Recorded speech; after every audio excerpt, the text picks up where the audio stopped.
Wow, phase one was a challenge, wasn't it? I'm sure you did a great job and learned a lot about self-government. Now I want to review what we've learned. I think it might surprise you how much we have covered about self-government in just a short time. First, we learned that to govern means to control. So self-government means self-control. But not just self-control all by yourself, self-control as a whole society too. Now there are three types of self-government. Individual self-government, which is controlling oneself. Relational self-government, the ability of two or more human beings to carry out a mutually beneficial relationship. And societal self-government, a government system established and maintained in order to enjoy individual and relational self-government. Now, the reason why we develop rules and boundaries for self-government is to avoid the extremes of oppression and chaos. Both oppression and chaos can prevent us from progressing in our life, liberty, and pursuit of happiness. So, we want to avoid them if we can. Because they are opposite extremes, the best way to avoid them is to find a balance between them. We learned that there are laws in nature that help us to avoid these extremes. We call these natural laws. Scientific laws are natural laws. Mathematical laws are natural laws. Likewise, good self-government has natural laws too. And we all have these natural laws in common, just like gravity affects us all the same. We also learned that we were born with the right to govern ourselves, or to self-govern. We may not be that good at it. It might require habit and long training, as Jefferson said, but we can learn how to become good at it. Now, because we inherit from nature the right to self-govern, we have the right to make our own rules, and the right to make rules for those who we choose to lead. Remember the Magna Carta and Petition of Right? Those documents were people exercising their right to establish rules for the governing. Now, on the contrary, some leaders throughout history believe in the divine right of kings. Or, in other words, they believe that some people are born with the power to govern others, even if they do not want to be governed by them. This belief would suggest that the power to govern mysteriously exists in some people and does not exist in others. A theory that has caused catastrophic oppression. Now, speaking of power, we learned that the origin of power is not in an individual leader, like an elephant trainer. It is not in a system, like a stake in a chain. And the origin of power is not in the elephant, or otherwise not in ourselves individually. The origin of power is natural law, and we inherit it from nature when we are born. If we recognize that the origin of power does not originate in the leader, the government, or any individual, including us, we can avoid the thinking that government is a beast. If government is not a beast, it must be an object. Government is an it, not a them. It is important to understand that government is an object and not a beast, an it and not a them, because our perception of government affects our behavior. The correct perception keeps us from the knee-jerk reaction of kill the beast, which leads to chaos, or the oppression that comes from submitting to the beast. Fear the beast or kill the beast. That is not a good formula for self-government in society. So government, or a compact between citizens, is an object that simply regulates the relationship to prevent one side from oppressing the other, or either side from causing chaos. Remember the Mayflower Compact? It was an object that prevented the chaos that was sure to come from mutiny. But it also prevented the oppression that the strangers felt would come from the Pilgrims. If the governing object is not working, then we simply fix it, or change it. We've also learned a little about early government systems in America, what worked and what failed. No government did not work for the Pilgrims, so they wrote the Mayflower Compact. Both Jamestown and Plymouth established communal living, a system of government called socialism or communism. Under that system, there was no private property.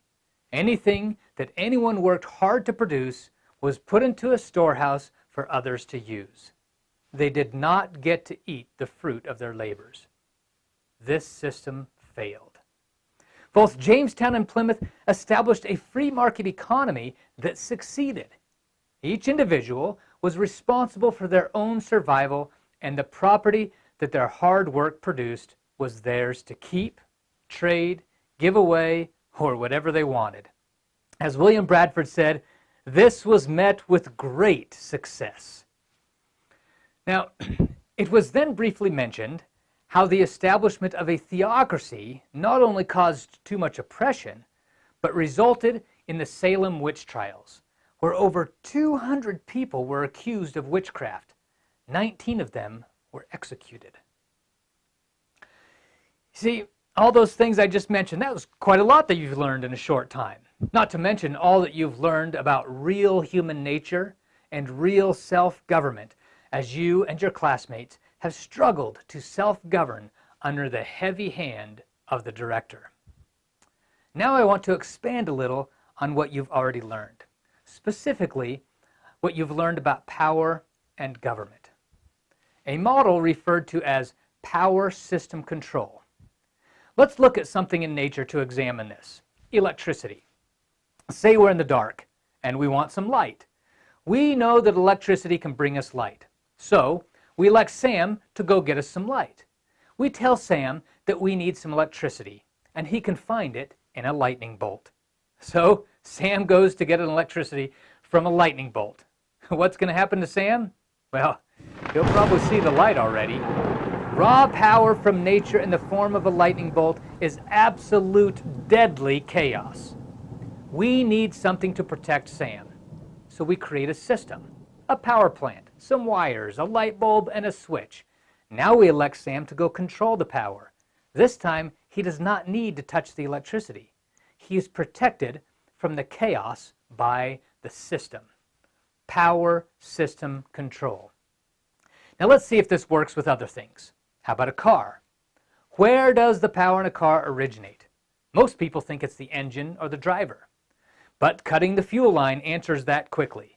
Without the fuel, the car has no power. The fuel does not come with the car. It comes from nature, the laws of nature. Then the power is distributed to the system. A car without a driver would be chaos, so we add a driver to control the car. The driver is governing. The car is government. And what is the governing and the government controlling? The power. Power system control allows the power to do more than it was able to do on its own. This is easily illustrated with a computer. A computer is far more capable of many more things than a lightning bolt. Yet a computer operates under the same electrical power. Actually, it operates under a lot less of it. Now what if we were to decide that our system was a bus, and we elect Sam to govern the bus? He does fine at first, but eventually he drives too fast and refuses to stop when we want him to. That would be oppression. Sam is protected from the raw power by the system of the bus, but how can we be protected by his tyranny? Sure, we could change drivers, but that's kill the beast mentality. Besides, what would stop the new driver from becoming even more tyrannical than Sam? We can change the system. We can make it so that the bus cannot go above a certain speed. And we can make rules enforced by others that we elect to hold Sam accountable to his original job. The system can prevent both chaos and oppression. If designed correctly, a system can find a perfect balance between power and control, between chaos and oppression. Power is us, the governed. The system is government, and control are the governing, which, consequently, also comes from us. The governing do not have any more power than you or I have.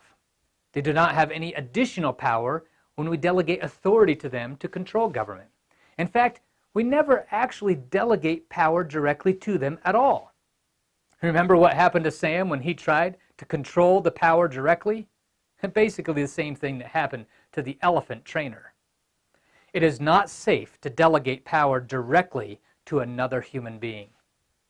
So, where do we delegate governing power to? And how do we actually distribute or delegate that power? We use fuel lines to distribute power to the engine, power lines to distribute power to the light bulb. So how do we distribute our power? Well, the Declaration of Independence has the answer. To secure these rights, meaning our unalienable rights, especially life, liberty, and the pursuit of happiness, to secure these rights, governments are instituted, deriving, meaning receiving from a source, deriving their just powers from the consent of the governed. From the consent of the governed. The dictionary defines consent as to permit, approve, or agree. So the government, not the governing, but the government, the system, the object, gets the power if the people permit, approve, or agree to distribute power to it. The governing does not get the power, they simply control it. The power is distributed to the system. Now, it is important to realize that we never actually give our power to government, or especially not directly to the governing. We cannot actually give our power to anything or anyone. What would happen if we gave our power to govern away? Well, we would no longer be able to govern our system. We only delegate or distribute our power so long as we consent. Now, this is kind of difficult to wrap your brain around, I know. So I'll compare it to electricity once again. Your home does not have power. It has power distributed to it by the electric company. Tell your parents to stop paying the electric bill, and you will see just how much power your home really has. Your home, with all the wires and switches and outlets, along with all the appliances and electronics, all of it together is a system. Your family is controlling that system. When they turn lights on and off, charge their phones, and cook your meals, your family does not have power. They are only controlling the power or governing the system. Your home is the system. It does not have power. It is deriving the power from the power plant, which gets the power from nature. In this example, nature is nature. The power company is individuals in society. The house is the government, and the family are the governing. Power system control. It can be found everywhere in nature, even in self-government. Understanding the power system control model can help you begin to design a system of government that can find lasting balance between chaos and oppression. The best way to bring peace and prosperity to any society.